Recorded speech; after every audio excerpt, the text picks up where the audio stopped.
Hello, dear students. Welcome back. Today we are going to start a new chapter, chapter number 2, Depreciation Accounts. Before we begin with the chapter, let's have a brief introduction about the chapter. The concept of depreciation is to write off the asset over the useful life of the asset in a reasonable manner to the profit and loss account. The reason being that correct profit or loss for the accounting period cannot be determined unless all costs, losses, and expenses are accounted.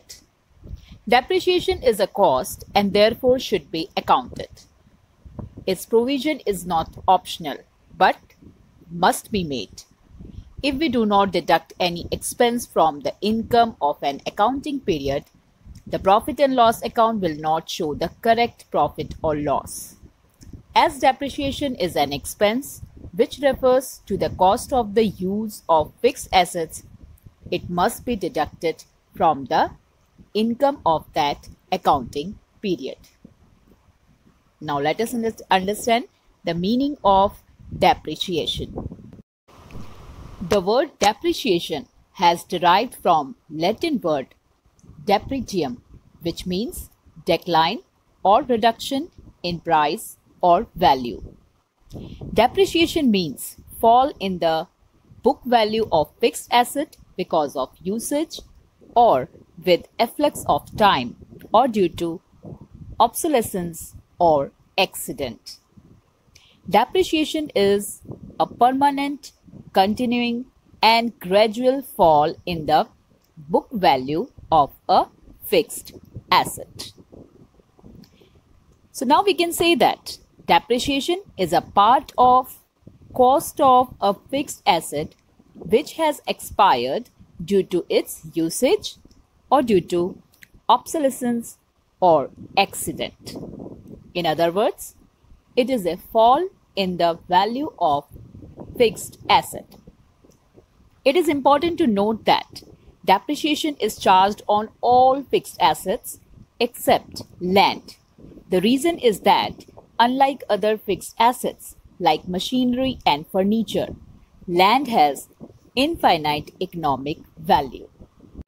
Now let us discuss causes of depreciation. The first point is wear and tear. Constant use of asset leads to its wear and tear and thus fall in value. Due to constant use of fixed assets in business for generating income, the value of such assets is decreased. It is called wear and tear. It is main cause of depreciation. Then the next point is passage of time. The life of some assets come to end automatically on completion of certain period of time. The life of some assets of business is predetermined like leasehold property. The useful life of such assets gradually reduces with time, and at the end of a fixed period, its value is considered zero. After deduction of the estimated scrap value, the remaining cost price is written off as depreciation during the useful life of asset. In this case, it can be said that cost price after deduction of scrap value indicates total depreciation of respective asset. Many times, assets remain unused, still their value is decreasing. This decrease is also known as depreciation. Now, next point is depletion. The value of some assets is determined by the quantity of the respective assets like mines, gas, and oil wells. The value of such assets is based on their size of quantity. The use of such assets reduce their value. This reduction known as depreciation. In such kind of assets, the depreciation is computed in the proportion of the reduction in quantity. The amount paid is written off proportionally as a depreciation. Now next point is obsolescence. If a better machine comes in the market, old machines may have to be scrapped even though they are capable of being used. It is a reduction in the usefulness of the asset. Next point is accidents. Accidental loss may be permanent but is not continuing and gradual.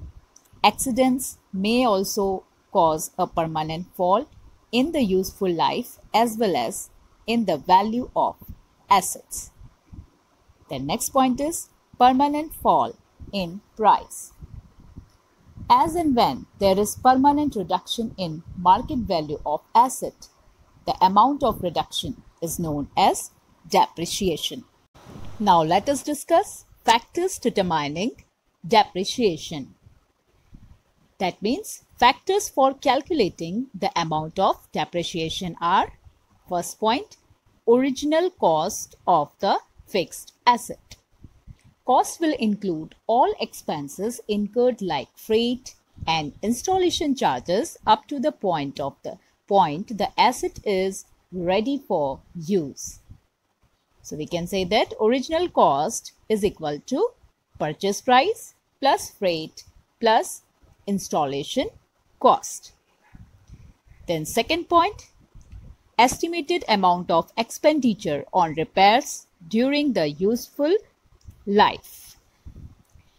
The estimated life and efficiency of asset increases if sufficient amount at appropriate time is spent on repairing and maintenance of asset. Thus, annual depreciation would decrease. Hence, this aspect is also necessary to determine the rate of depreciation. Simultaneously, it is also observed that a balance should be maintained between amount of depreciation and repairing.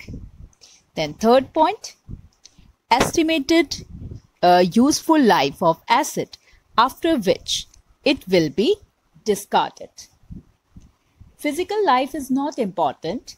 An asset may still exist physically but may not be capable of producing goods at a reasonable cost.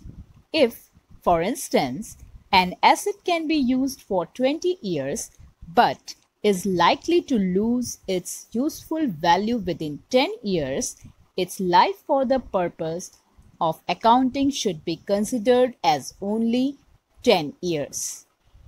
Depreciation, therefore, is provided each year so that the book value of the asset is reduced to its estimated residual or scrap value at the end of its useful life. See, book value or written down value. What is book value or written down value? Actually, it is that part of the cost of fixed asset which has not yet been written off, that is depreciated. Book value of an asset is its cost when it is acquired. Thereafter, book value is equal to original cost minus total depreciation to particular date. Then fourth point, estimated residual or scrap value. Residual value is an estimated sale value of the asset at the end of its economic life to the firm. Difference between the cost and residual or scrap value is the amount written off over the useful life of the asset. Now next point, possibility of obsolescence. Here, continuous new innovations and research are taking place in present times. Consequently, after some time, assets become obsolete. Therefore, the remaining time period of asset is also considered to determine the depreciation. Now next point, interest on investment. When fixed assets are acquired by loan and production is not commenced after the acquisition of asset, interest of this period is added to the price of asset. The depreciation is calculated on such total amount. Dear students, go through the video and keep on learning. Thank you.